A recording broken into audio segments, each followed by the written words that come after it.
Hello students, जैसा कि आप लोगों को चैनल का डिस्क्रिप्शन से पता चल गया होगा कि ये चैनल यूपी बोर्ड के परीक्षार्थियों के लिए बनाया गया है। इस चैनल पे आपको कक्षा 8, कक्षा 9, कक्षा 10, कक्षा 11, कक्षा 12 की क्लासेस मिलेंगी। इसमें कक्षा 8, 9, 10 इन सब की इंग्लिश और मैथ की क्लासेस तथा कक्षा 11 और 12 की इंग्लिश की क्लासेस मिलेंगी। यूट्यूब चैनल पर पहली बार आप सभी को डॉक्टर मनोहर रे की पुस्तक का संपूर्ण हल जो कक्षा 9 और 10 के लिए होती है उनको आपको मिलेगा। ये चैनल विशेषकर मैंने उन परीक्षार्थियों के लिए शुरू किया है, उन विद्यार्थियों के लिए शुरू किया है जो किसी कारणवश क्लास नहीं जा पाते हैं या क्लास में एक बार में उनको समझ में नहीं आता है और कोचिंग नहीं ज्वाइन कर पाते हैं। तो ये चैनल उन सभी के लिए बनाया गया है। आज मैं आपको अपनी पहली क्लास के अंतर्गत कक्षा 8 की गणित की क्लास दूँगा, जिसमें आपको कक्षा 8 में शुरुआत से एकदम समझने में आएगा। और सबसे बड़ी बात, कक्षा 8 की क्लासेस, मैथ की क्लासेस वो क्लासेस होती हैं जो कक्षा 9 और कक्षा 10 की बेस बनती है। यदि आपने कक्षा 8 की क्लास को ध्यान से पढ़ रखा है तो आपको कक्षा 9 और कक्षा 10 की गणित को सॉल्व करने में कोई प्रॉब्लम नहीं होगी। तो अपने इंट्रोडक्शन को ज़्यादा लंबा ना करते हुए आप सबको सबसे पहले हम कक्षा 8 की मैथ की क्लासेस पे लिए चलते हैं, जिसमें आप सभी को सबसे पहले परिमेय व्यंजक पढ़ाया जाएगा। और हाँ, सबसे ज़रूरी बात कि आप चैनल को सब्सक्राइब कर दीजिएगा, जिससे कि आपको मेरे प्रत्येक वीडियो की नोटिफिकेशन सबसे पहले मिला करें। नोटिफिकेशन में बेल आइकन में ऑल सेलेक्ट कर लीजिएगा। हेलो स्टूडेंट्स, सबसे पहले परिमेय संख्या। पहले आप जान लीजिए कि परिमेय संख्या होती क्या है। वे समस्त संख्याएं जो हम भिन्न के रूप में लिख सकते हैं, अर्थात जिनको p/q के रूप में लिख सकते हैं, वे सारी संख्याएं परिमेय संख्याएं कहलाती हैं। अर्थात अगर कोई भी संख्या अगर हम उसको p/q के रूप में लिखा जा सके तो वो संख्या परिमेय संख्या कहलाती है। परिमेय संख्या कहलाती है।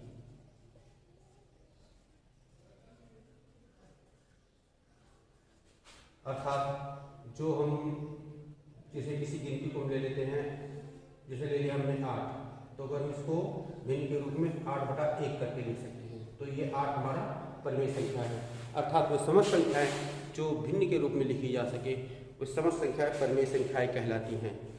समस्त पूर्ण गिनतियाँ परिमेय संख्याएं होती हैं। तो आप इसे नोट कीजिए। तब तक आगे आ जाते हैं पहले टॉपिक पे, परिमेय संख्याओं पर योग संक्रिया। योग संक्रिया होती क्या है? अर्थात परिमेय संख्याओं को जोड़ना। अब परिमेय संख्या जैसे हम लोगों ने नॉर्मल गिनती की 6/7 और ये 3/7, इनको हमें जोड़ना हुआ तो क्या करते हैं, ऊपर की गिनती को हम केवल जोड़ लेते हैं और हर जो होती है उसको हम वैसे ही रहने देते हैं और ये जुड़ जाता है हमारा 9/7। ये हमारी परिमेय संख्याओं पर योग संक्रिया हो गई। अब यहीं पर अगर किसी परिमेय संख्या के चिन्ह को चेंज कर दिया जाए तो उसमें देखिए कैसे होगा। जैसे इसी को हमें जोड़ना, तो देखिए यहाँ पे परिमेय संख्या जोड़ तो रही है, परंतु ये माइनस के चिन्ह के साथ जोड़ रही है, ऋणात्मक चिन्ह के साथ जोड़ा जा रहा है।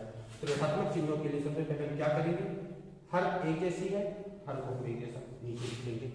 अब आ जाते हैं ऊपर की तरफ। ऊपर 6 लिखा हमने, प्लस लगाया और ये जो 3 है ये ऋणात्मक गिनती के साथ है। आगे बढ़ते हैं 6। अब इस धन और ऋण का हम करेंगे गुणा। आप जानते ही होंगे, कक्षा 6 में पढ़ा होगा और पहले क्लास में पढ़ लिया होगा कि जब दो चिन्हों का गुणा किया जाता है तो दो चिन्हों गुणा में अगर दोनों चिन्ह विपरीत हैं, यानी एक धन है और एक ऋण है, तो दोनों चिन्हों का गुणा हमेशा ऋणात्मक चिन्ह ही आता है। जैसे कि यहाँ धन और ऋण, इन दोनों का गुणा हमेशा ऋणात्मक ही रहेगा। इसको हमने यहाँ पे कर लिया और ये हो गया 7। और यहाँ पे देख लीजिए, जैसे यहाँ पे चिन्ह एक जैसे थे, योग संक्रिया की योग हुआ 9/7, परंतु यही योग संक्रिया में इन विपरीत चिन्हों के कारण इसका यहाँ पे अंतर हो जाएगा और अंतर होने के कारण ये यहाँ पे घट जाएगा और ये हमारा उत्तर आ जाएगा 3/7। ठीक है, नोट कीजिए, फिर आगे बताते हैं। परिमेय संख्याओं पर संक्रिया करने हेतु आप लोगों को चिन्हों के नियम जानना अति आवश्यक है। जिन्होंने पहले पढ़ रखा होगा उनको तो शायद पता होगा कि चिन्ह एक दूसरे के साथ जब गुणा करते हैं या भाग करते हैं तो एक दूसरे के साथ कैसी प्रतिक्रिया करते हैं, परंतु जिन्होंने नहीं पढ़ा होगा उनके लिए हम आज फिर से एक बार चिन्हों के नियम को दोहरा देते हैं और वो लोग उस चिन्हों के नियम को लिख के एकदम से तैयारी कर ले, जिससे कि आप लोगों को परिमेय संख्याओं पर जो संक्रियाएं की जा रही है, जो उनका ऑपरेशन किए जा रहे हैं, उन सारे ऑपरेशन को आप ढंग से और सही से समझ सकें। तो सबसे पहले आप लोग चिन्हों के नियम को नोट कर लीजिए, तैयार कर लीजिए। चिन्हों के नियम क्या होते हैं?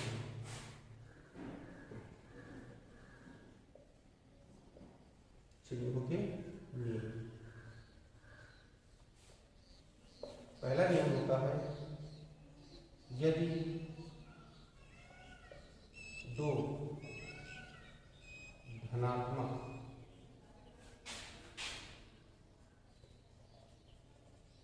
चिन्ह का गुणा किया जाता है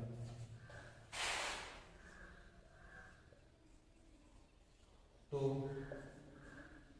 उत्तर सदैव एक धनात्मक संख्या होती है। इसको आप लोग उदाहरण से दीजिए, समझिए। जैसे कि धन 6 और गुणे धन 5, इसका गुणा हमेशा धनात्मक ही आएगा। सिर्फ दो धन चिन्हों का गुणा हो रहा है तो इसका उत्तर हमेशा धनात्मक ही आएगा।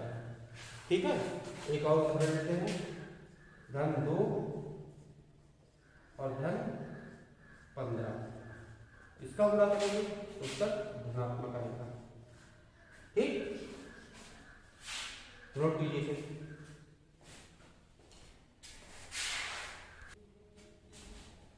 आशा है पहला नियम नोट कर लिया होगा। दूसरे नियम की तरफ हम आगे बढ़ते हैं। दूसरा नियम ये है कि यदि दो ऋणात्मक गिनतियों का या दो ऋणात्मक चिन्हों का आपस में गुणा किया जाता है तो वो उसका उत्तर सदैव एक धनात्मक संख्या आती है। देखिए लिखिए इसे। नियम नंबर 2 है, यदि दो ऋणात्मक चिन्हों वाली संख्या का अथवा दो ऋणात्मक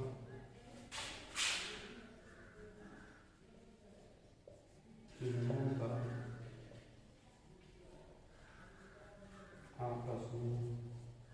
आपस में गुणा किया जाता है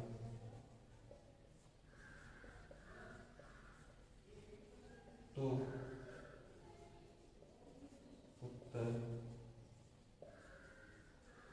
सदैव एक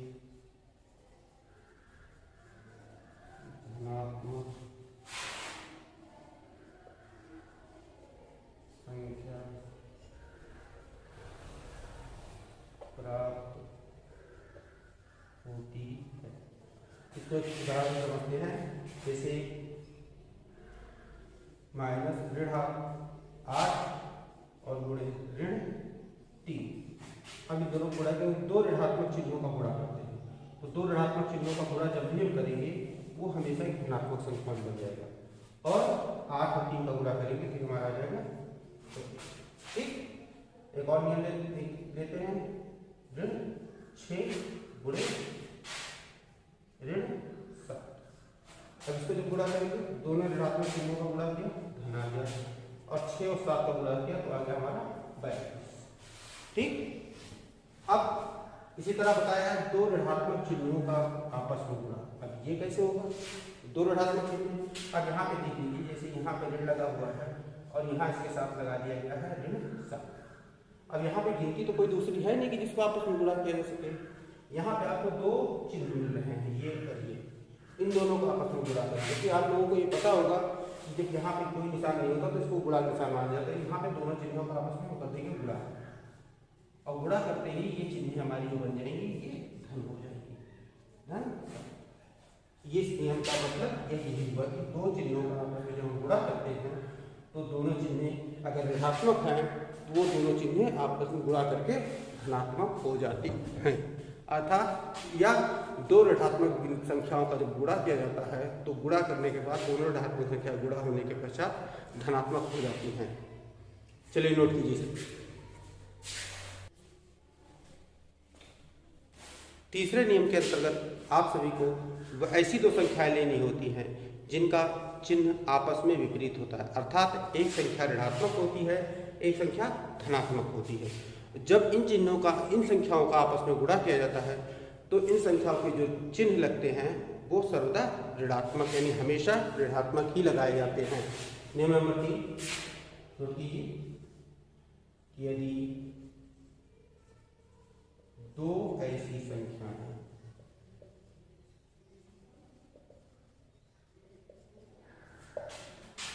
जिनके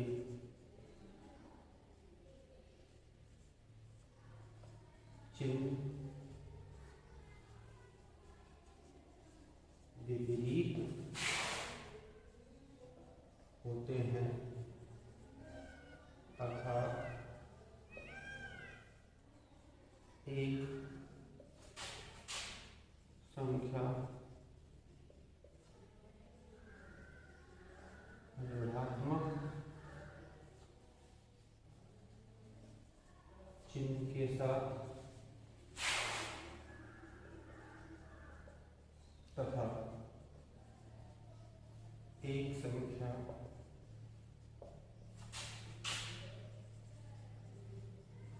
धनात्मक चिन्ह के साथ होती है तो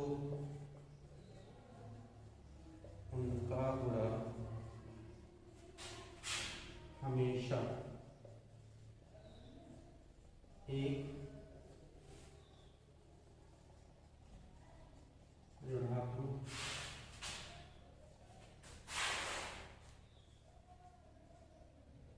संख्या ही प्राप्त होती है।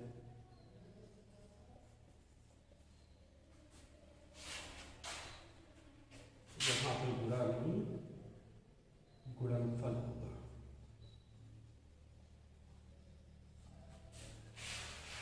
जैसे एक उदाहरण समझते हैं।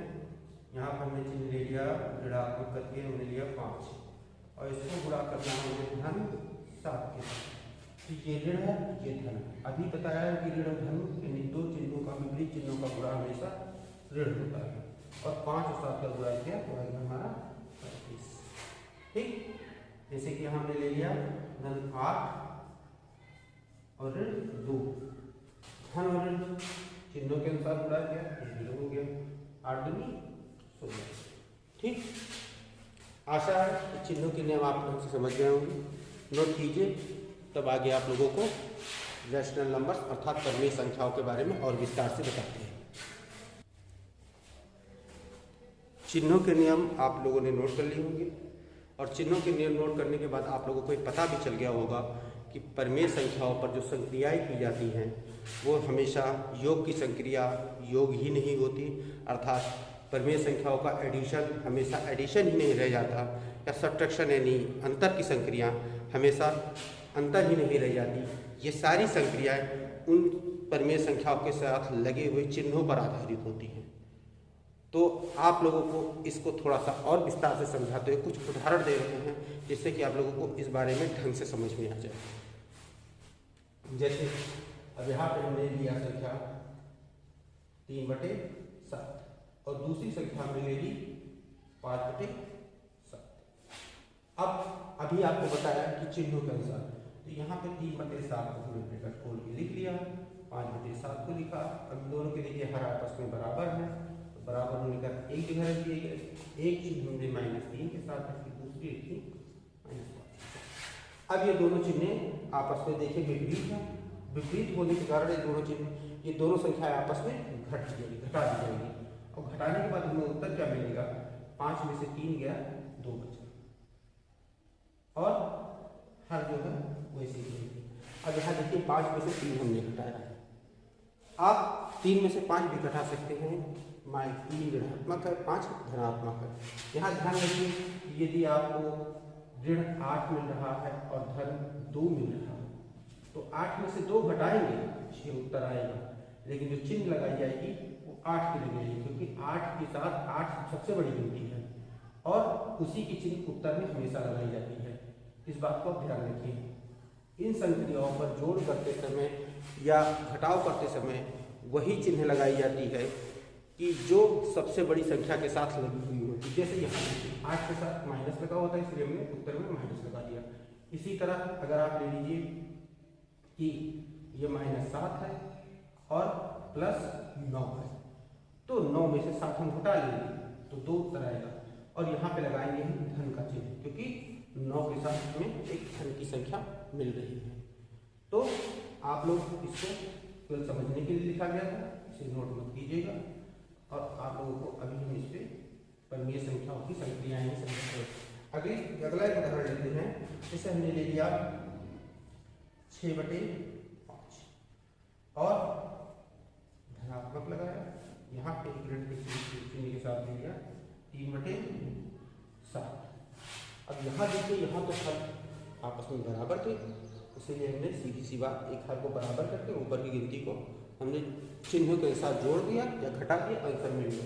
लेकिन यहाँ पे देखिए इन दोनों के हर आपस में विपरीत है। ऐसी परिस्थिति में क्या करना, सबसे पहले आपको ब्रैकेट खोल लेना है। ब्रैकेट खोल लीजिए, ये धन और ऋण का गुणा ऋण हो जाएगा, 3/7 हो जाएगा।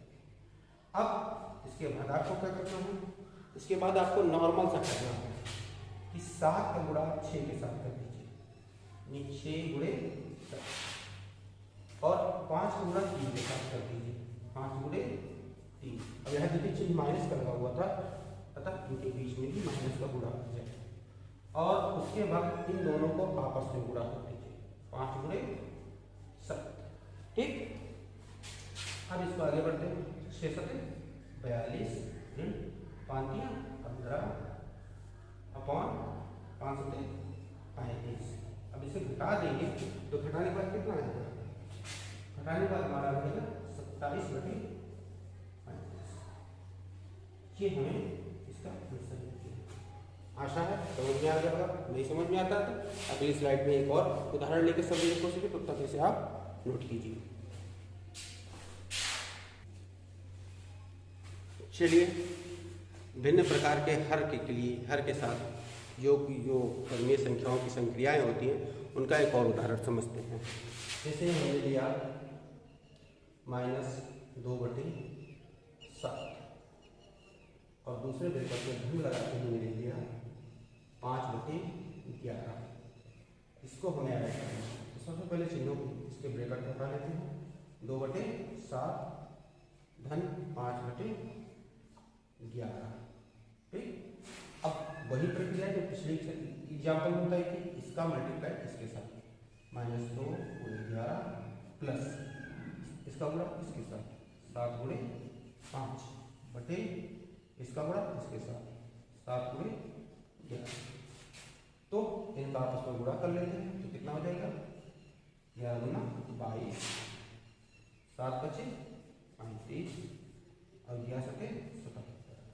अभी थोड़ी देर पहले आपको बताया था कि बड़ी संख्या में से छोटी संख्या घटाई जाती है। तो यहाँ 35 बड़ा है और 22 छोटा है, दोनों के चिन्ह विपरीत है, इसीलिए इन दोनों को आपस में घटाया जा रहा है। तो 35 में से 12 जाने पर हमें क्या मिलेगा, उत्तर में मिलेगा 13। और चिन्ह कौन सी लगाई जाएगी, चिन्ह हमें बड़ी संख्या वाली लगाई जाएगी, यानी बड़ी संख्या 35 है, 35 की चिन्ह है धनात्मक, अर्थात इसके साथ धन लगा दिया जाएगा। और नीचे हर है 73। ये हमें उत्तर मिलेगा। ठीक,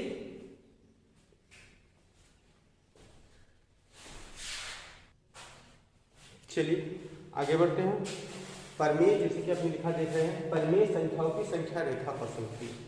अब संख्या रेखा क्या होती है, संख्या रेखा बहुत से लोगों ने पढ़ रखा हो, जिन्होंने नहीं पढ़ रखा हो उनके लिए बताते हैं। एक रेखा होती है संख्या रेखा जिसे कहते हैं, इसमें मध्य में हमें शून्य मिलता है, ठीक। और शून्य के बाईं तरफ अर्थात इस तरफ आगे बढ़ते हैं हम, जब भी आगे बढ़ते हैं बाईं तरफ शून्य से, तो हमें संख्या जो मिलती चली जाती है वो ऋणात्मक संख्या मिलती चली जाती है। और संख्या रेखा के दाहिने तरफ यानी इस तरफ जब बढ़ेंगे तो हमें धनात्मक संख्याएं मिलती चली जाती है, ठीक है। तो इन्हीं परिमेय संख्याओं की संख्या रेखा पर संक्रिया करने की तरीका क्या होता है। जैसे कि हमने ले लिया -8/9, एक मिल गया, दूसरे मिल गया हमें -11/9। अब एक संख्या रेखा खींचते हैं जिसके दोनों तरफ हम संख्याओं को चलाते हैं। अब जैसे 8/9, 11/9 हर तो बराबर, तो हर बराबर होने के कारण हम संख्याओं को बनाते चलते हैं। 1/9, 2/9, 3/9, क्योंकि इधर धनात्मक संख्या है इसलिए सारी संख्या का धनात्मक करके चली जाएगी। 4/9, 5/9, 6/9, 7/9, 8/9। इसी प्रकार से इस तरफ चलते हैं तो -1/9, इधर देखिए ऋणात्मक बता रखी इसलिए ऋणात्मक संख्या चलती चली जाएगी। -2/9, -3/9, -4/9, -5/9, -6/9,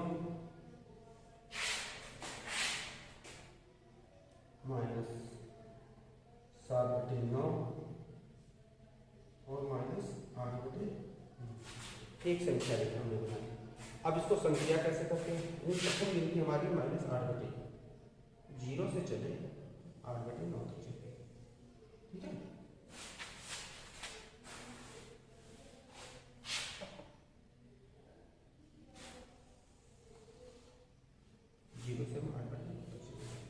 अब हमें ये ऋणात्मक था, 8/9 माइनस में चले गए, लेकिन अब 11/9 धनात्मक है, तो यहाँ से हम 11 खाने चलेंगे।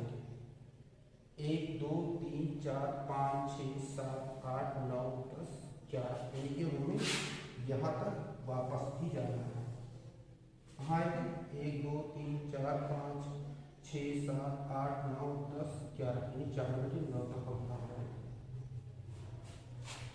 तो 8/9 से हमने धनात्मक गिनती की तरफ प्रस्थान किया, तो जाके हमारी जो 11/9 की संख्या है, 11 खाने आगे बढ़ने की संख्या, वो जाके 4/9 पर समाप्त हुई। अर्थात इसका उत्तर जो हमें मिलेगा, सॉरी 1 2 3 4 5 6 7 8 9 10 11, ये आगे हमारी 3/9 पे समाप्त हो रही है।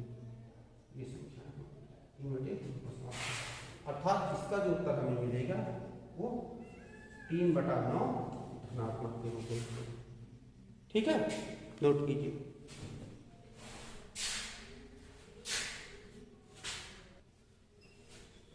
चलिए, पिछले एग्जाम्पल में हमने एक ही प्रकार के हर के बारे में जो परिमेय संख्या होती है उनको संख्या रेखा पे हल करना सीखा।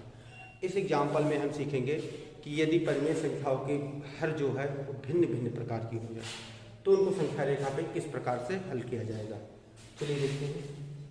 जैसे यहाँ पे देखिए 3/5 और 2/3, ये दोनों अलग अलग प्रकार की हर है। अब इनको संख्या रेखा पे सॉल्व करना हुआ, सबसे पहले कि हर हमें बराबर करनी होगी। हर बराबर करने के लिए पुराना नियम, पुरानी प्रक्रिया जैसा मैंने क्या कहा था कि इसका गुणा इसके साथ, 3 का गुणा 3 के साथ, और इस 5 का गुणा इस 2 के साथ, हम लगा के 5 का गुणा 2 के साथ, और नीचे दोनों हर का गुणा एक आपस में 5 गुणे 3, अर्थात ये 9 हो जाएगा, ये 10 हो जाएगा, ये हो जाएगा 15। अब इसके बाद मैंने उसको जोड़ कहा था कि जोड़ देना, लेकिन यहाँ पे आपको जोड़ना नहीं है, आपको तो स्प्लिट कर लेना है, अलग कर लेना है। अलग करने में क्या बन जाएगा 9/15 धन 10/15, ठीक है। अब इन संख्याओं को देखिए धनात्मक है, तो हमें ऋणात्मक की तरफ जाने की जरूरत नहीं, इसलिए हम चीज़ों को यहाँ रख लेते हैं। ऋणात्मक गिनती हमें लेनी नहीं है, इसलिए इसको 0 को इस तरफ रख लेते हैं और आगे बढ़ते हैं। 1/15, 2/15, 3/15, 4/15, 5/15, 6/15, 7/15, 8/15, 9/15, 10/15, 11/15, 12/15, 13/15, 14/15,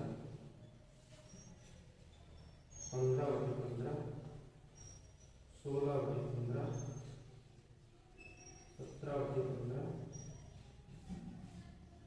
18/15 और 19/15। अब यहाँ से हमने शुरू किया, पहले 9/15 था, तो 0 से लेके चले गए 9/15। ठीक, अब इसके आगे 10/15, यानी 10 ये जो है इतने खाने हमें और आगे बढ़ने हैं। तो यहाँ बढ़ते हैं 1 2 3 4 5 6 7 8 9, यानी सीधे 19/15 में हम पहुँच जाएंगे। तो अगली लाइन में 19/15 पे जाते हैं। इस प्रकार से जो हमारा इसका एडिशन बना हो जाकर 19/15, अर्थात इनको जब जोड़ेंगे तो ये 19/15 पे खत्म होगा। नोट कर लीजिए।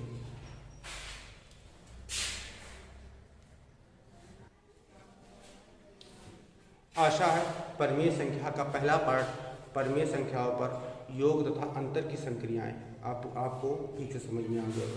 यदि कुछ समझ में नहीं आता है तो नीचे कमेंट बॉक्स में अपने कमेंट्स या क्वेरीज छोड़ दें। अगले वीडियो में उनको मैं पूरी तरह से सॉल्व करने की कोशिश करूँगा। अगर वीडियो आपको पसंद आया है तो लाइक कर दीजिए।